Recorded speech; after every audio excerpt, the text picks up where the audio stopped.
Welcome to Canuck of the Dead. I am your host, Rob Bellamy, and today we are going to be talking about a movie that kind of blew me away the first time I saw it.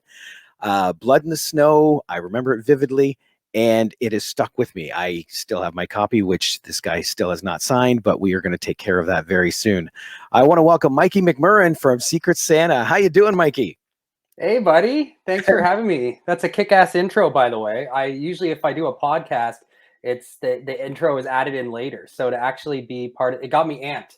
Yes. And I was waiting to start. I love the song that we picked too by Abandoned Souls. It's awesome music.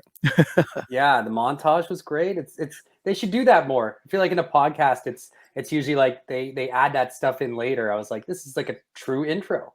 Exactly. Like you said, get amped for the interview. Yeah. Well, what we're going to do is we're going to bring everybody up to speed. I've got a little clip to play here. Let's see if you recognize this film.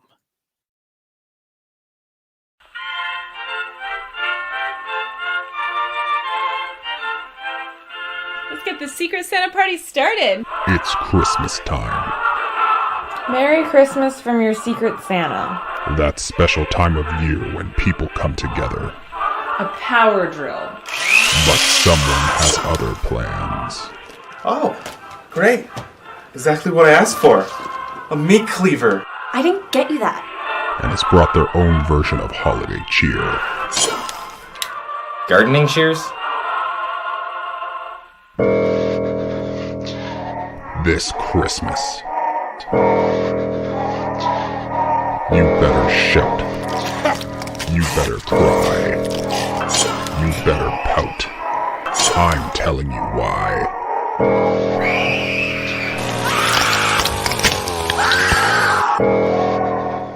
Secret Santa has come to town.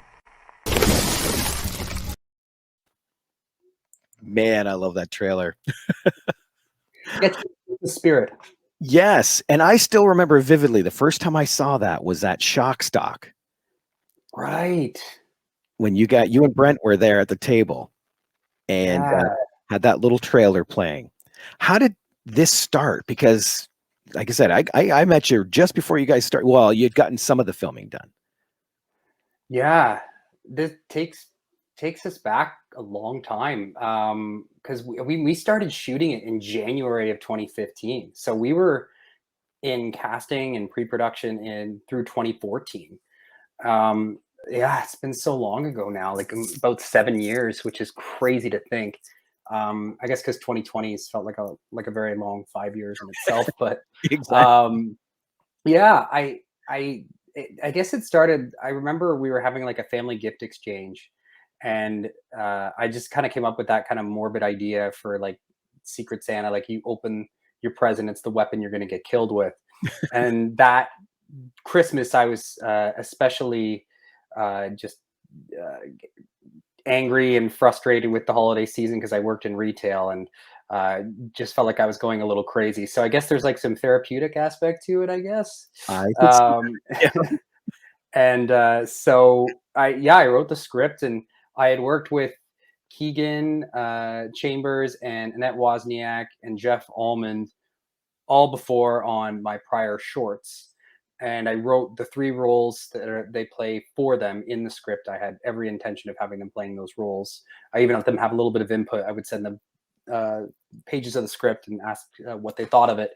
And then we got really lucky in casting. Because I mean, there was not a lot of money in the budget. So the fact that we got the people that we did, we just lucked out, and I've held on to them ever since, because I realized that, it's hard to find people that are that good, talented on camera and off camera. And having people like Carlos Henriks, who just had a love for the genre, and especially for slashers, and that he was just such a cheerleader for us. And having guys like Andre Becker and Michael, the Becker brothers, there to do Michael did the audio, and Andre did the music and a bunch of props and just everything. Like, we just lucked out so much. It came together and happened really, really fast. Once we kind of began the idea of all collaborating together, it just, like, I blinked and it was over. And yeah, it was the craziest production I've ever done, just in terms of the effects and the small amount of time. But at the same time, it was the most fun I think I've had shooting a movie. I wouldn't want to go back and do it again, but I had a blast doing it. Well, this was your first feature, right? Yeah, yes, it was. What made you pull the trigger in going from that short film to go to a feature and decide to take on something like this? That's a good question. I had done probably like a dozen or a half dozen shorts, and I had other shorts in the works, and I forget who I was talking to. It was another filmmaker or someone in the film. I can't remember who it was, but they said shorts are great, but you really need, if you really want to get on people's radar, you need to make a feature. And for the life of me, I can't remember who said it, but I kind of realized that shorts are great and they're great calling cards for filmmakers. And if you don't have necessarily the availability to do a feature, then shorts are great just for the opportunity to play at film festivals. But if you want to get, it's changing a little bit now. Shorts are getting distributed or put on streaming services, but at that time they weren't very much. So that was kind of the decision to jump into features. Was I realized that I wanted to take a stab, pun not intended, in the industry and really try to make a mark and have some success in it. And that's when I decided to do the feature. How come horror? Because the effects alone add trouble to any script, short or feature. Yeah. No, it's crazy. And you know what? The best way, Bruce Campbell said it best. He said the easiest movies to make are the hardest to watch, and the hardest movies to make are the easiest to watch. And I agree with that. Like it was such a challenge to do a movie like that with all the effects and the small limited amount of time. Like we shot in, I think it was like 12 days plus some pickups. And in terms of why horror, I've been a huge fan of horror since I was probably like 5 or 4 years old. Like I remember my mom would rent me at the library, like the Universal Monster movies were like my intro. And then when I was a little bit older, I got into Jaws. And then when I was about 8 years old, I saw Scream when it got released on VHS, like right at that summer when it first came out. And that was it. I was like, that is what I want to do. Exactly that. It was perfect. Still my favorite movie to this day.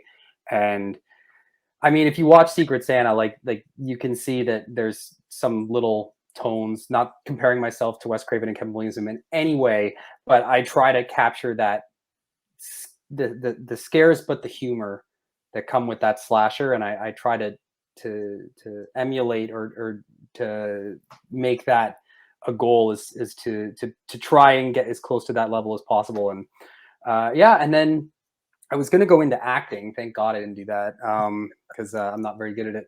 But that was my original goal. And then I went to Laurier for film studies, but it was film theory. So you never touched a camera, which by year 4 was a bunch of us were just itching to make a movie.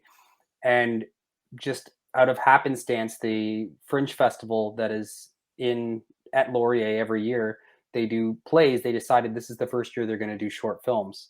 And one of my friends from film class was the one that ran it and said, I want you and a couple other guys to make a short film. So that's where I made my first horror short, where I met Keegan Chambers. And she auditioned at Fringe. And for some reason, it was like a lottery of how you did your casting. So like if everyone in the room wanted an actor for their play or their film, you had to like draw numbers. And everyone wanted her in it because in their plays or their films because she was awesome. So I knew I was probably not going to win the lottery just by odds. So I chased her out while the auditions were still going on and chased her down and said, you were amazing. Like you have to be in my movie. I feel like I'm not going to win this lottery. So whatever you do is like, I really want you to be in it. So, and that was my first movie. Was Keegan was one of the stars, and we shot it in 2009. A long time ago, while I was in school, and just, I mean, it was just a kind of trial and error kind of thing, as everyone's first short film really is. And their first real short film. I'd made stuff when I was a kid, but, and I just loved the as much as it's a bit of a love-hate relationship, but I love being out in the middle of nowhere in the dark filming a horror movie. Is just so much fun. Till about 4 a.m. But and then it doesn't get so fun. But I just love that idea. I just find horror movies, especially, it can be it can be anything. Like it's there's so many different talented filmmakers and stories that get opportunities that you wouldn't in any other genre, without a George Clooney or a Julia Roberts starring. And I always say that horror movies are the only genre, maybe sci-fi, but horror movies are the only genre where you can really love the good movies, but you can also really love the bad movies. That is so true. Yeah. Some of the best movies are like what they would consider B grade and crappy, and they are so bad they're good. Oh yeah, it's great. I'll take that. You give me some popcorn and a can of beer, and I'm a happy guy. If you give me a bad horror movie, that's great. I love it. So when you were making Secret Santa, then with all these effects, how did you figure out what you would need to do? Like because this is your first feature, you're trying time constraints. How did you nail down what you needed, how you were going to do it? I didn't. I tried, but there are so many things that you don't even think of, problems that you don't even know are problems until you face them. I knew that at least with effects that I had to give extra time to them. Like and it sounds like this should go without saying, but even if you're doing a gag that might seem not super difficult, just the process of everything and the intricacies can really take up a lot of time. But you want to give the special effects guys that time, because then it will be amazing. And so I made sure that I allotted enough time in the shooting schedule to give double the amount of time for effects scenes. And it actually worked out pretty well. And for scenes that I knew were going to be just point A to point B scenes, where it's not necessarily moving the story forward that much, but it's just a dialogue scene where you're either getting to know the characters or, like I said, a point A or point B, I'll do very basic shots, your master, your over the shoulders.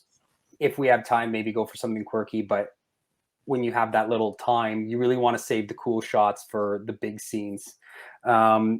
For the scenes where we had 6 people in a room with pages and dialogue, we allotted more time for that, because it's really difficult to be able to get that amount of emotion and intensity and all that with that many people in a short period of time. And I think everyone was doing about 10 different jobs, just because we didn't have the money for a crew. Our crew was beyond the skeleton crew. It was a femur crew. It's just one bone. And that's, really that's what makes or breaks an indie film, especially at micro budget levels like that, under 10 grand. You need people who are just going to be willing to go into the shit with you and do every single job imaginable and not sleep. And if you can find people who will do that for you, that's the best gift you can get as a filmmaker. And for some reason they keep doing it. Bless their hearts. Right? Yeah. Well, I got to ask too, because this is a Christmas movie, obviously. And we all know how horrible it is working with the fake blood and all that. There's the classic Tim Roth story where he was stuck to the floor in Reservoir Dogs. But now you're out there in the cold in winter with fake blood. How did you approach that? Did people have a problem with that? I had mercy on their souls. A lot of them, their deaths were indoors. But in particular, Andre Becker is the pizza dude. He just got tortured. I felt so bad with his throat slit gag. And we didn't start it till I think 4 a.m. And we had to have the windows down in the SUV he was in, and it was all tarped up. And we couldn't keep the car on for the heat, because the sound would be too much. And all this blood spurted out of his the prosthetic in his neck, and it just went all down his back and stuck to him. And we only really had one take. We might have done another after the initial cut, but I just remember the poor guy was just frozen and exhausted, and he was back on set. He had to go back to Toronto. I think he went back to Toronto. He showered. He got up with his kids, made sure they were good, and he was back by 10:30 in the morning. It was crazy. Wow. Yeah. So like a guy like that is just gold. So now knowing some behind the scenes of not only this film, but Final Ride, I'm curious to see what happens in your third one, because I now know Andre was in a freezing car for Secret Santa. Keegan was in a sauna of a car for Final Ride. So I'm very curious to see what's going to happen on the third one. It'll be a temperate car. We'll be happy. It'll be so weird. It'll be a perfect temperature car. No. The thing is, I joke about it all the time when we're on set. It's like my films are like the most uncomfortable films to be on. If there's a day where the actors are not either covered in sticky blood or roasting in the sun or freezing in the cold, they're just, it's like going to the Ritz for them. It's great. Yay, dialogue. Yeah. Yeah. Well, you mentioned Andre, and that's one thing I wanted to talk about was the score. Yeah. Because he has amazing music. It's very John Carpenter-ish. Mm-hmm. Right? Was he always your pick? Did he come along afterwards? Like, because it's a match made in heaven for that film. Yeah. No, it is. It's interesting is I don't know if I had heard any of Andre's musical scores beforehand, which is crazy to think, but I just kind of trusted him. And I think I got the score like a few weeks before we had our world premiere of Blood in the Snow. Like there was like a cutoff point where I needed to get the screener to the festival. And I think it was like just a few days before. And I just kind of was like, well, hopefully this is good. And it was beyond good. It was amazing. Like I was blown away when I listened to it the first time. He said it's the exact same time the track as the movie. So just drop it right in at the beginning and it should all be cued. And I just watched it that first time in my editing software with it. My mind was blown. And that was just one of those things that was, I think, just a little meant to be, but also a little filmmaking blessing from the filmmaking gods that we just were able to, because if it wasn't good, I didn't know what I was going to do. I was out of time. It was so fast the way we had to get everything done. It was just pure luck. And then after that, I was like, well, you have to score all my movies. You realize this, right?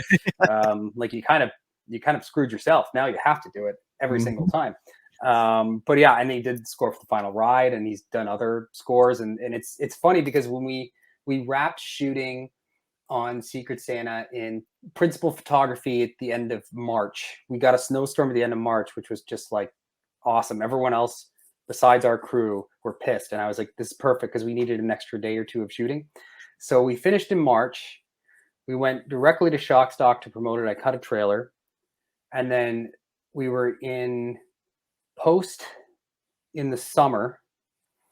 And then in the fall was when we got Andre to do the music. And then we literally had our world premiere in November of that, like 5-6 months later. So it all happened very fast. It was crazy. And then Andre won Best Score at Blood in the Snow Film Festival at our world premiere, which is just great. I was so proud of him.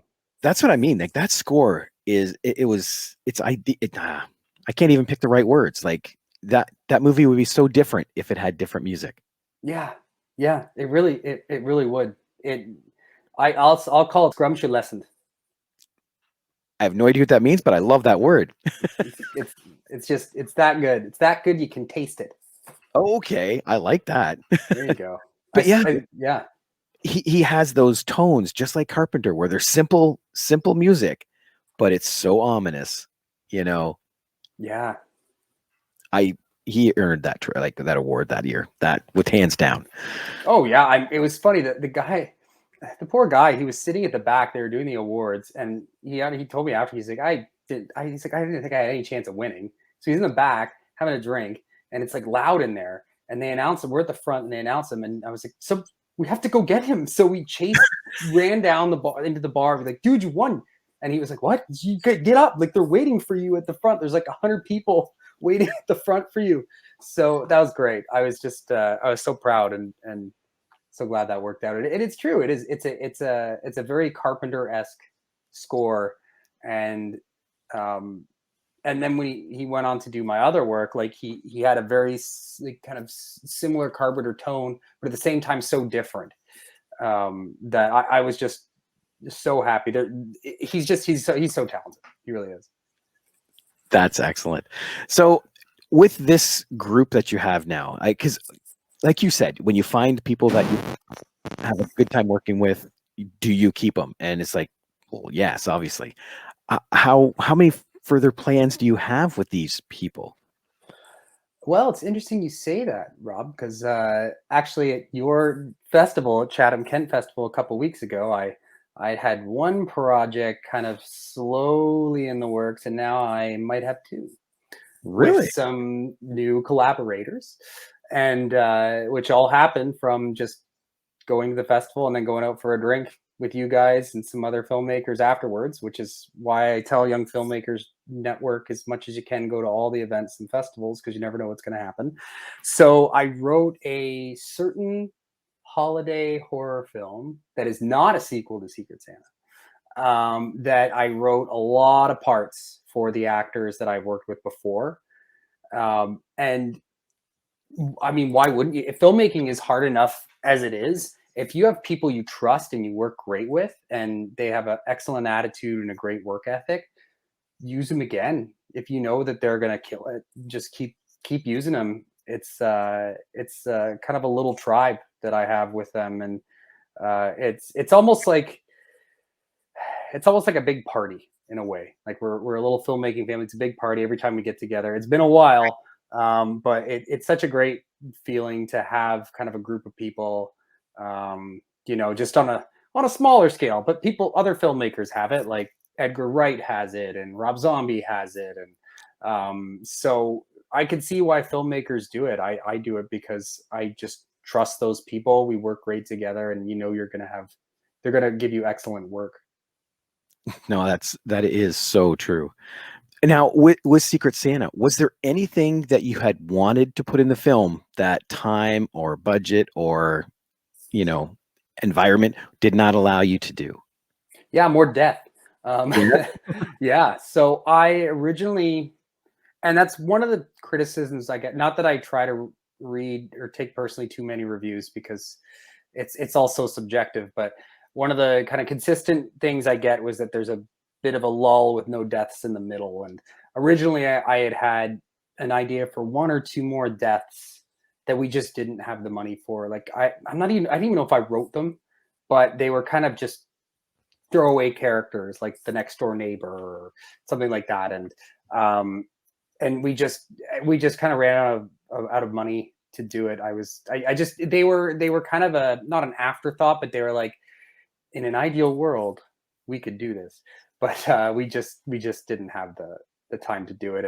And I mean, there's so many little things that I look back, and this is where I think filmmakers should take some time away from their babies. Like they take away time from their movies and let them breathe for a while, and then go back and watch them, because there were little things that always drove me nuts that wasn't anyone's fault. It was just time and resources and that you wish you could change. And then after a while I watch it now and I wouldn't change anything. And I just kind of laugh and say, that's how we grow and get better. And so, I mean, there's little things that I wish we could have tweaked or fixed if we'd had more time. But at the same time, that, best example is Spielberg when they remastered Jaws. Not that I'm in any way comparing myself to Spielberg, but when they remastered Jaws for Blu-ray, they said you can see the wires now on some of the shots with Bruce. And they said, "Do you want us to take them out?" And he said, "No, don't take them out." He's like, "They're there. Like that shows progress, right?" So I just love that even one of the greatest filmmakers like of all time in our generation just was like, "No, leave it in. Like it's that's where I was then." That is awesome. I hadn't realized that about Spielberg, but you're right. Like that movie is that movie. You don't mess with it. Yeah. Excellent. Well, thank you for being here, Mikey. Stick around. We got a little bit more coming up because I'm going to pester him about not only his favorite horror movie, but we're going to find out a little bit about a film that is online right now you can watch. So stick around.